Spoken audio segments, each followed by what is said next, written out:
Welcome back to Summer's Kitchen. Today we're going to be making spaghetti and stuffed meatballs. What's the stuffed part? Watch and find out.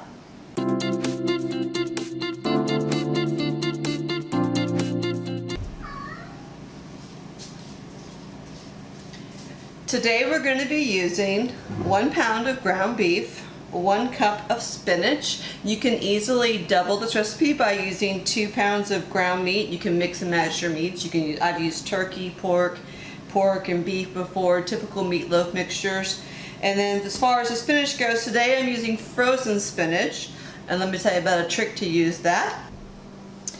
When working with frozen spinach, it's very important to make sure you squeeze out all the excess water out of the spinach. I'm using a potato ricer because it works really well. But before I have one of these, I would take a tea towel, and I recommend using a dark tea towel because it will stain your towels. You just put the spinach inside there and twist and wring the excess liquid out, and that will make sure it's ready to use, and it's super easy.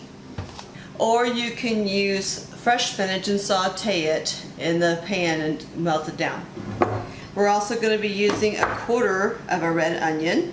I found this neat little gadget that I like to use, which dices my vegetables super easy for me.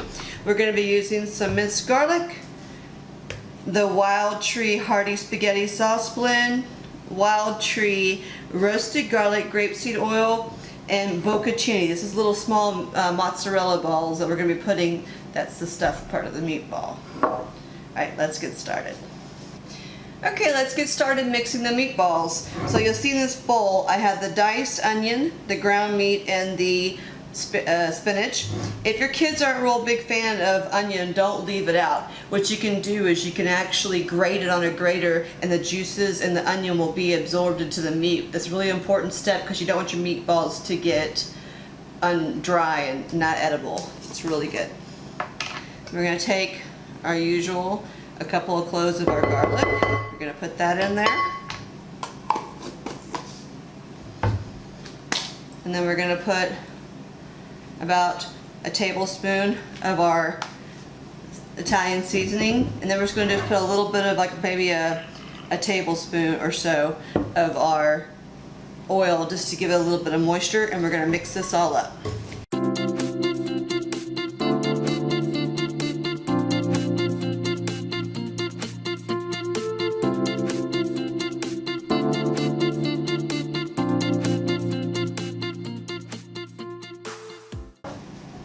Okay, now we're ready to make the meatballs. The mixture is nice and mixed together. You'll notice that I put some of the bocconcini in a separate bowl, and I've sprinkled some of the seasoning on there. When I'm messing with the raw meat, I don't want to go ahead and fest, as you would like to say, the rest of my bocconcini, so I can use them again. I'm using this little mini scoop, but you can use a tablespoon if you like. What we're going to do is we're going to flatten out that small piece. It just helps me keep track of how much I'm using. And then put another bit on top there. And then we're going to make it into a round shape. Make sure you seal the cheese really well. We don't want it coming out during cooking. There, inside, and then we're going to put it there on the pan. Let's make the rest of them.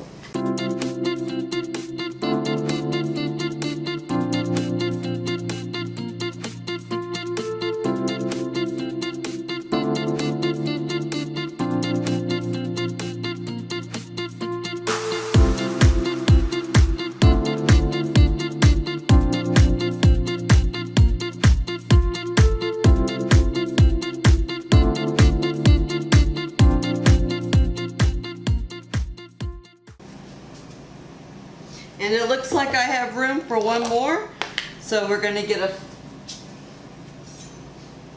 like I said, we don't want to ruin our other batch to use those later, so we'll make that last one.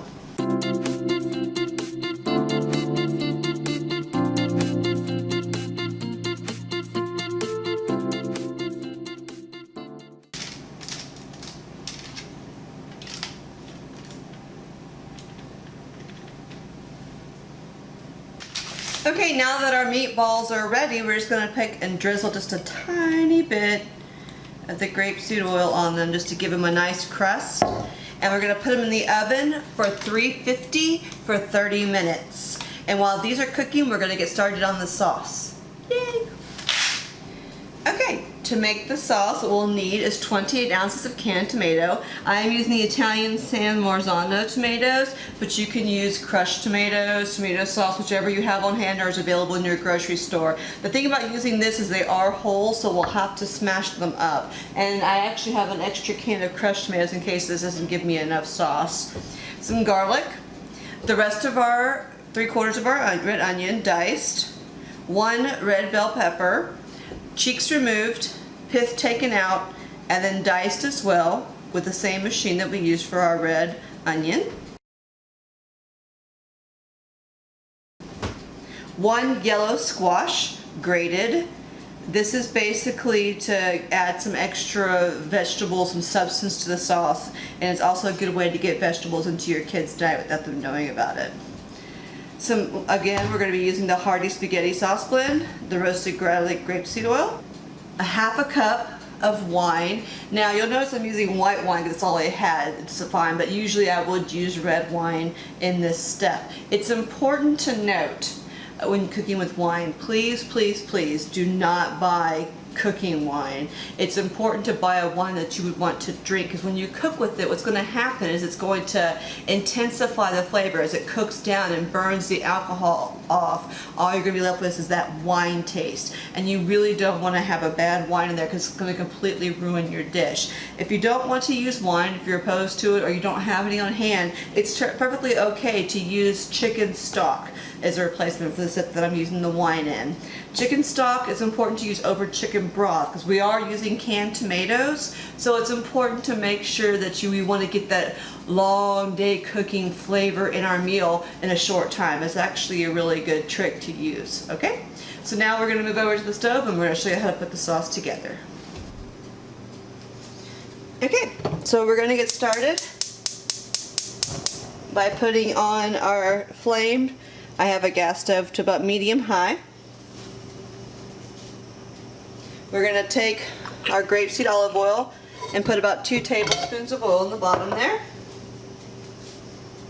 And then we're going to add in our pepper and onion mixture.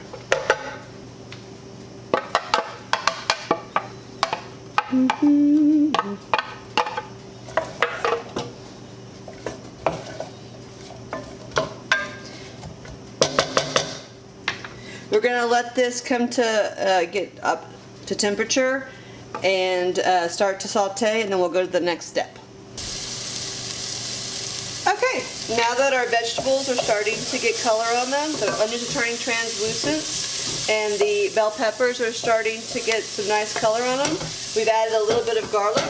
You can look and see how you feel. Maybe you want to add a little bit more because, you know, this is my house, we always add more garlic. Now, if you're using wine, this is the step that you're going to be putting the wine in to deglaze. See the little bits in the bottom of the pan there? Deglazing the pan, what that means is it's going to pick up all those excellent flavors from the bottom of the pan and add it into your dish. If you don't want to use wine, here you use a little bit of your chicken broth to do, chicken stock to do this part. Scrape that up. Now, if you're using the wine, what you want to do is you want to let this cook for a couple of minutes just to cook out the alcohol and really intensify the flavors of that wine and really get some good flavors going in your dish. Alright? We'll come back with the next step. Okay. Now, most of the wine is cooked out, so it's time to move on to the next step. Here we're going to go ahead and we're going to add the shredded squash. If you're not using shredded squash, you would obviously just skip this part, it's fine. And the tomatoes. Now I'm going to take this potato masher, because like I said, my tomatoes are whole, and just mash up these tomatoes to make sauce. Okay. Nice and mashed up.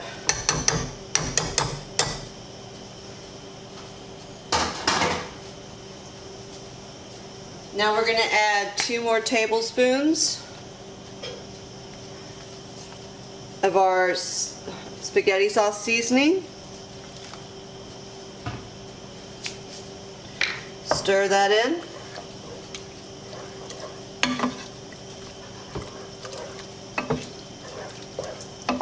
And now's the part where we're going to add some of that chicken broth stock. I keep saying broth. I said not to use broth. We're going to use that chicken stock. You probably only need like a half a cup to a cup. Like I said, if you're doubling your recipe, obviously you want to add more. This is just to take away that canned tomato flavor and to give it a nice low, slow cooked flavor to the meal. So now what we're going to do is we're going to bring it back up to a boil and then reduce the heat to a simmer. At that point, the meatballs should be done and we'll be adding them to our broth. Okay, the sauce is starting to bubble and the meatballs are done. Look at that. Now what's good about baking the meatballs is we get all that extra grease and stuff out of the meat before we add it into our sauce. Now if you want, feel free to go ahead and add that yumminess into your sauce, but if you're kind of watching your figure, this is a good way to get rid of some of that excess fat before you put them into your sauce here. So we're just going to go ahead and start putting these in there. You'll see some of my meatballs actually exploded. Sad.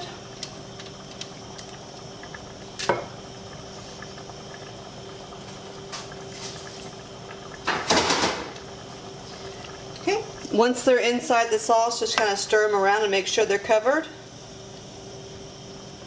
There you go.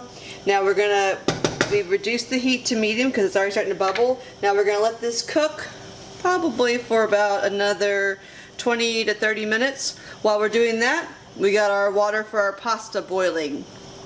It's starting to smell so good. Okay, last step before we drain the pasta, and be careful because this is really hot. We want to take some of this cooking water that we've been cooking the pasta, about half a cup, and we're going to add it to our sauce. The reason why we're doing that is that this water has got a lot of starch in it, and it's going to really help the pasta sauce bind to the pasta and make it extra yummy. I mean, it already smells delicious. This is going to make it even more delicious. Oh, it smells so good. Okay, let's go ahead and assemble our pasta.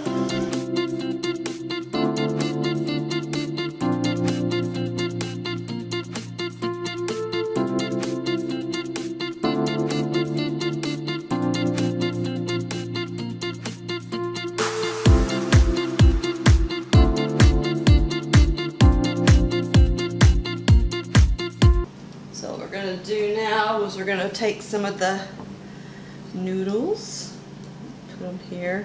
Oh, that meatball came apart. That's okay. It's still going to be really good. And then I want a meatball, 2. And last but not least, we want to make sure we get some of that sauce. That's the best part right there. Alright, let me show you what's inside here. Look at that nice cheesy surprise when you open that up. Alright, last but not least, we're going to add on some grated Parmesan because cheese is always better. Everything's better with cheese, right? That. Now let's take a taste. Let's see what this.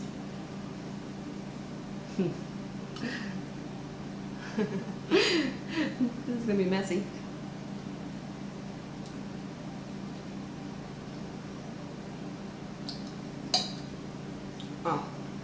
Oh yeah, that's so good.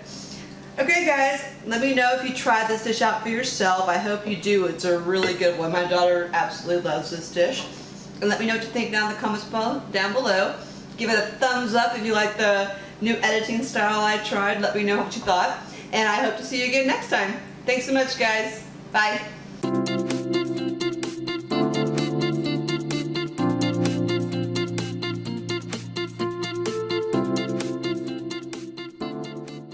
easily double by using 2 pounds of ground beef, or mix your, really, Kat? Really?